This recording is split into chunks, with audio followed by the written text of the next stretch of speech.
A very good morning to all my dear students and listeners. Today, we are going to discuss about the drafting of an application for compromise of suit under the subject captioned as drafting, pleading and convincing. The said topic is covered under unit number 4 of the university syllabus. My dear students, before starting with today's topic, I just want to apprise you about the law relating to compromise in a civil suit, which would be helpful and for the better understanding of today's topic. So let's start with the same. As far as the law relating to compromise of suit is concerned, the same is provided under Order 23, Rule 3 of the Code of Civil Procedure, wherein the same may be read as under: where it is proved to the satisfaction of the court that a suit has been adjusted wholly or in part by any lawful agreement or compromise in writing and signed by the parties, or where the defendant satisfied the plaintiff in respect of the whole or any part of the subject matter of the suit, the court shall order such agreement compromise satisfaction to be recorded and shall pass a decree in accordance therewith, so far as it relates to the parties to the suit, whether or not the subject matter of the agreement, compromise or satisfaction is the same as the subject matter of the suit. So my dear students, from this we may infer that in a compromise suit or while drafting a compromise suit, there must be a lawful agreement or a compromise entered into between the parties, and that agreement must be signed by the parties and also needs to be recorded by the court in its order. So these are the essentials which must be there in a compromise application. Further, provided that where it is alleged by one party and denied by other that an adjustment or satisfaction has been arrived at, the court shall decide the question, but not adjournment shall be granted for the purpose of deciding the question, unless the court, for reasons to be recorded, thinks fit to grant such adjournment. Further explanation is also provided under the Order 23, Rule 3 CPC, wherein it has been provided that an agreement or compromise which is void or voidable under the Indian Contract Act shall not be deemed to be lawful within the meaning of this rule. Further, my dear students, we also have to refer to Rule 3A of Order 23 CPC, which talks about settlement of oath wherein it, it is provided as under. If the parties agree to have the suit or any part of it decided by an oath taken by one of them in court or elsewhere and tender a written agreement signed by both of them setting forth the terms of the oath and the place where it is taken, the court may accept such agreement.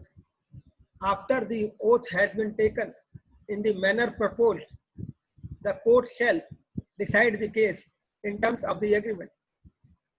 Further, after the agreement has been accepted by the court, it shall not be competent to any of the parties to be drawn therefrom without the leave of the court.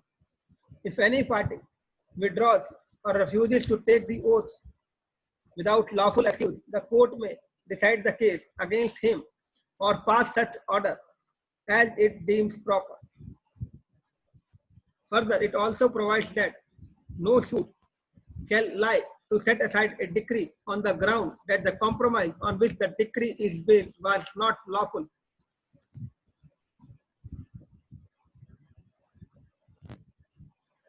And there is a clause 3b, which also needs to be read over here, in that no agreement or compromise to be entered in a representative suit without the leave of the court. So my dear students, from this we may infer that in a representative suit, no compromise can be taken on record unless the court has given its consent.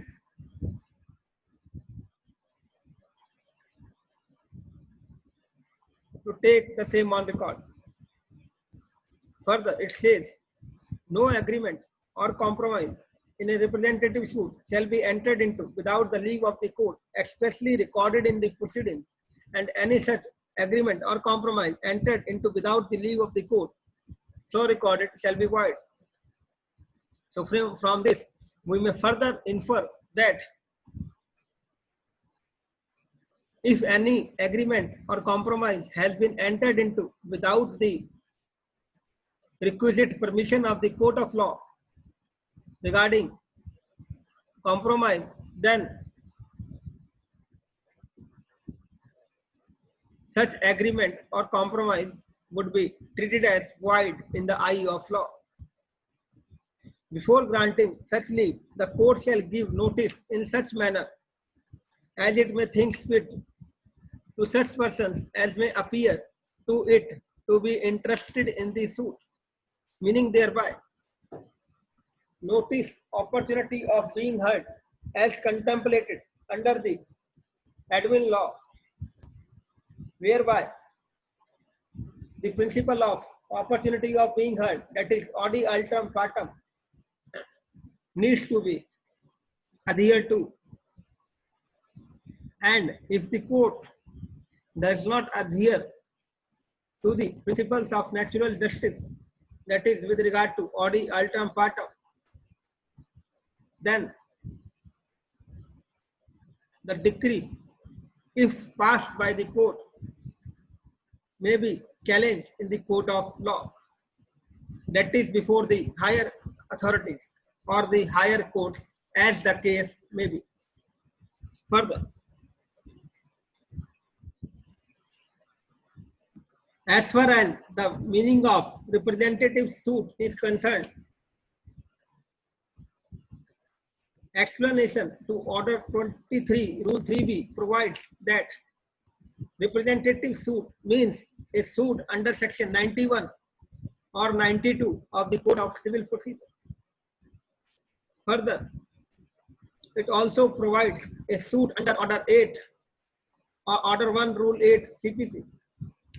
Further, it also provides that a suit in which the manager of an undivided Hindu family sues or is sued as representing the other members of the family. Further, any other suit in which a decree passed may, by virtue of the provisions of this code or of any other law for the time being in force, bind any person who is not named as party to the suit. Further, there is a clause 4 which also needs to be mentioned, which provides that proceeding in execution of decree not affected, meaning thereby nothing in this order shall affect to any proceedings in the execution of decree or order, meaning thereby the proceedings under the aforesaid provisions, that is under Order 23, Rule 3, 3A and 3B, shall not be applicable to execution proceedings initiated under Order 21 of the CPC. So my dear students, this is all about the law regarding compromise of the suit. Now, in this background, I just want to take you and thereby present before you the format for drafting a compromise application. My dear students, as you all are aware that at the outset, the court name and the judge designation needs to be given. So you may write at the top that the case has been filed in the court of Senior Civil Judge, Karkarduma Courts, Delhi. As you all are aware that this is an application and which would be enforceable during the proceedings of the or during the pendency of the suit. So this would be treated as an interim application. So at this particular point of time, you may mention that this is an IA application number so and so, filed in so and so. That means filed in which year. You have to mention that year also. In civil suit number so and so. Thereafter, you have to describe the plaintiff and the defendant. So you may write it as in the matter of Mr. So and so plaintiff versus Mr. So and so defendant. Thereafter, as you all are aware that an application must also have a title. As such, you may write the title to this application as Application for Compromise of Suit under Order 23 CPC 1908, wherein you may put the first paragraph as under that the above noted case is pending before this honorable court and is fixed for, you have to put the next date of hearing. Second point, that the applicant and the defendant have arrived at a compromise and they have resolved all their dispute between themselves. Hence, the applicant wants to compromise the suit with the defendant. As you all are aware that while we are reading Order 23 Rule 3, there must be a valid agreement and that valid agreement must be presented to the court of law and the court must take that particular compromise on the record of the civil suit. As such, the copy of the same is enclosed herewith as annexure number so and so. And thereafter you may put like that the present application has been made bona fide and in the interest of justice. Thereafter you may put the prayer before the honorable court. It is therefore prayed that the file may kindly be summoned for today and the statement of the parties be recorded and thereby pass a compromise decree in favor of both the parties. Or you may also ask or pray before the honorable court that pass any other or further order which this honorable court may deem fit in the facts and circumstances of the case. Thereafter, the applicant and the plaintiff or the defendant have to sign that application, and that application needs to be or may be signed by their advocate or the counsel as well. Further, the said application must also bear the date and the place where that particular application or where this application has been signed. Or it may also be accompanied with a valid affidavit of both the parties. So my dear students, this is all about today's lecture. Hope you have learnt a lot from this lecture. In case of any query, then you may write it to me at my email ID, that is rahularoda.gn@jagannath.org. But before parting with today's topic, I just want to apprise you with my new topic, which I am going to take in my next lecture. And in my next lecture, I would like to apprise you about the drafting of an application to sue as an indigent person. Thank you very much. We'll meet you soon in my next lecture. Till then, stay home, stay safe, and stay healthy. Thank you very much again.